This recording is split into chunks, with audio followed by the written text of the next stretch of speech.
5 innocent people dead. The Plymouth murderer was known to police, known to be violent, and yet he still had a shotgun legally. I can sum up my position in 5 simple words.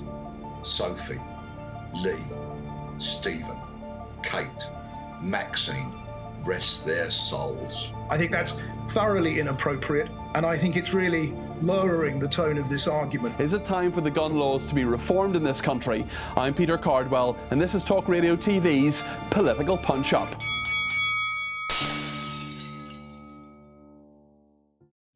Britain is still reeling from a horrendous shooting on Thursday night that left 5 people dead, the killer's mother and 4 strangers who happened to be passing, including a 3-year-old girl. It's the worst mass shooting in Britain for a decade and brings into sharp focus the debate about guns in this country, who should have them, how they should be licensed and monitored, and how we can prevent something like this happening again.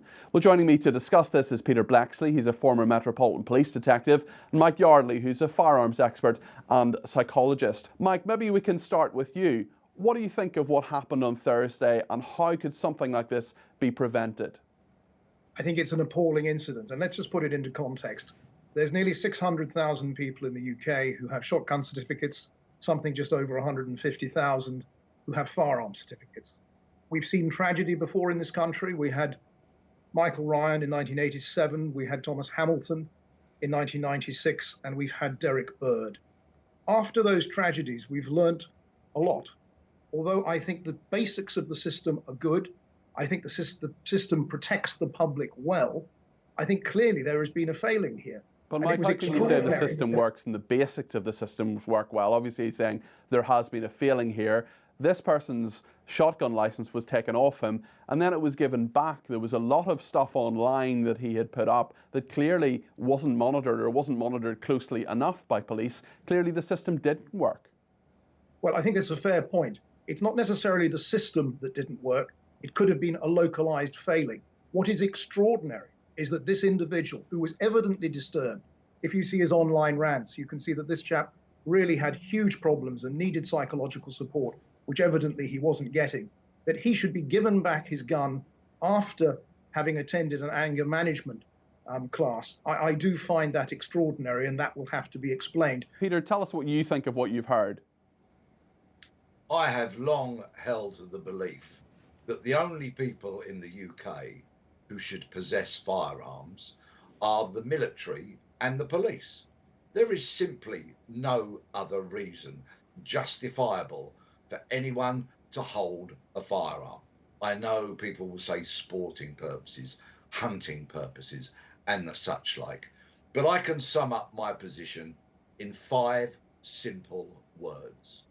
Sophie, Lee, Stephen, Kate, Maxine, rest their souls.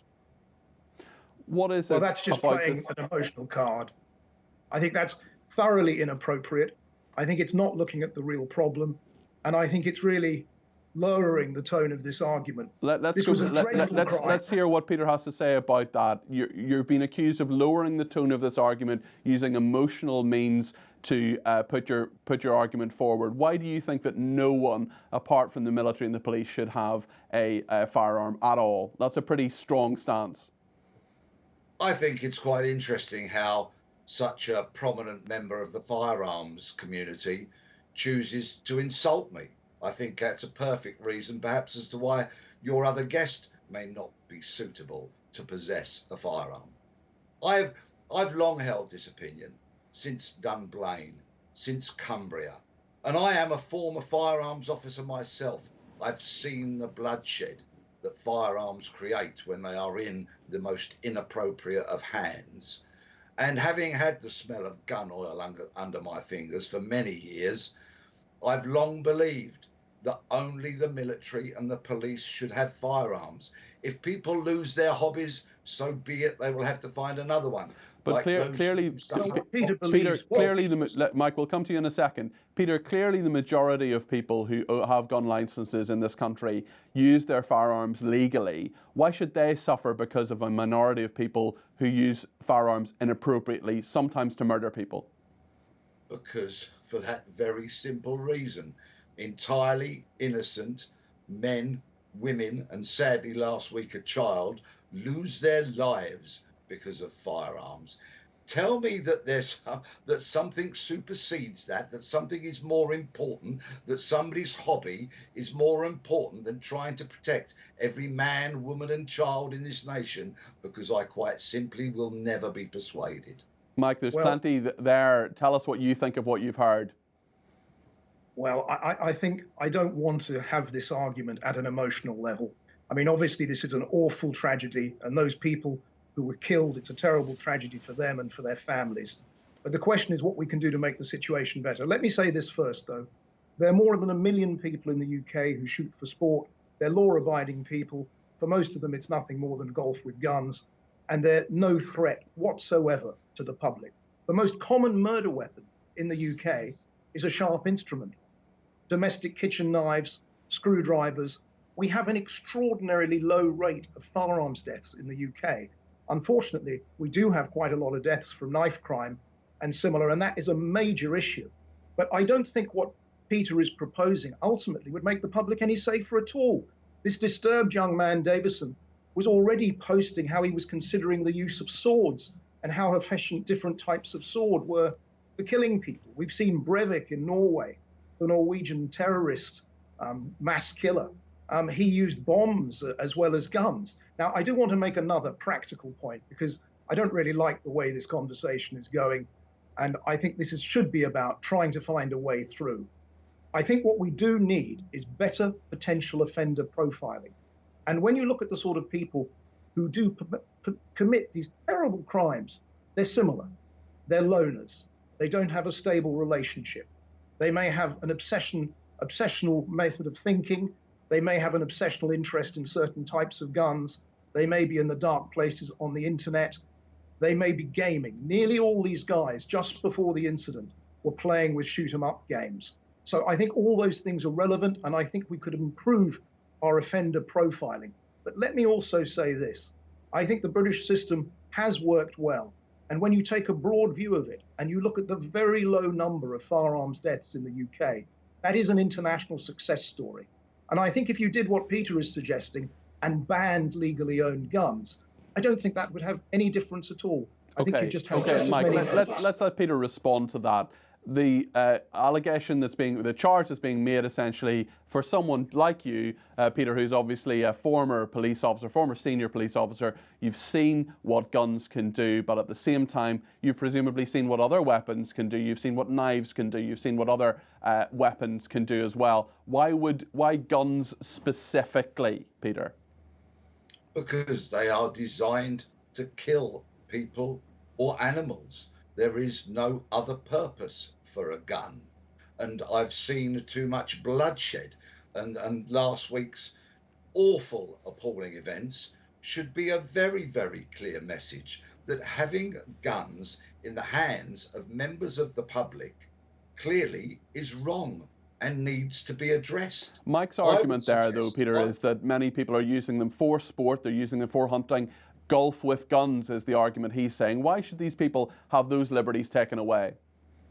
I would suggest that if somebody wants to possess a firearm in order that they can go and shoot a defenseless animal, there could be no greater argument for them not possessing a gun. Just to suggest that, we shouldn't be going and shooting Bambi, that isn't a real argument. There are many other ways that animal populations can be controlled rather than blasting them to death with a gun. That's not true. You have to shoot deer. You're wrong. Peter, can I ask you specifically, do you think all officers in the United Kingdom, all police officers, should be armed? No, absolutely not. And many, many police officers would hand in their resignations if they were forced to carry a firearm. And I, for one, do not believe that putting 120,000 extra guns onto the streets by way of arming every police officer would give us a safer society.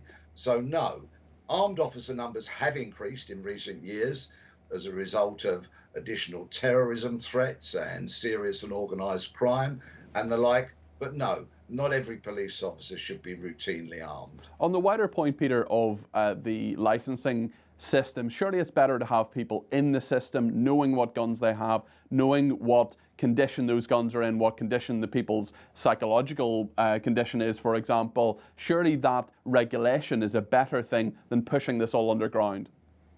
But we don't have such a system, as last week's catastrophic and vile events clearly illustrated. Nobody knows, and in fact your other contributor has already admitted that he believes there are middle-aged men disguising conditions in order that they can keep their shotguns. There can be yet another powerful argument to support my position that only the army and the police should have access to firearms in this Mike, country. let's get a final thought from you. Firstly, let me just say, Peter's using the ex-policeman's hat. There are many policemen, serving and retired policemen, who do shoot for sport. So his opinion is not the only opinion amongst police officers. I have many friends who are ex-police officers or indeed serving within the police service who do shoot for sport.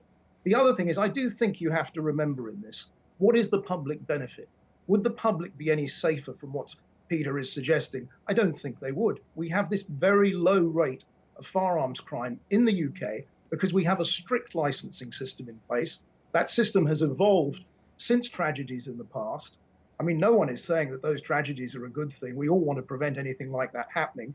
And I am saying that there may have been a local failure here and that we could improve the system that we've got, and we should do that. Okay, thanks very much indeed. Thank you to Peter Bleksley, former Met Police detective, and to Mike Yardley, their firearms expert and psychologist. This has been Talk Radio TV's Political Punch-Up. I'm Peter Cardwell.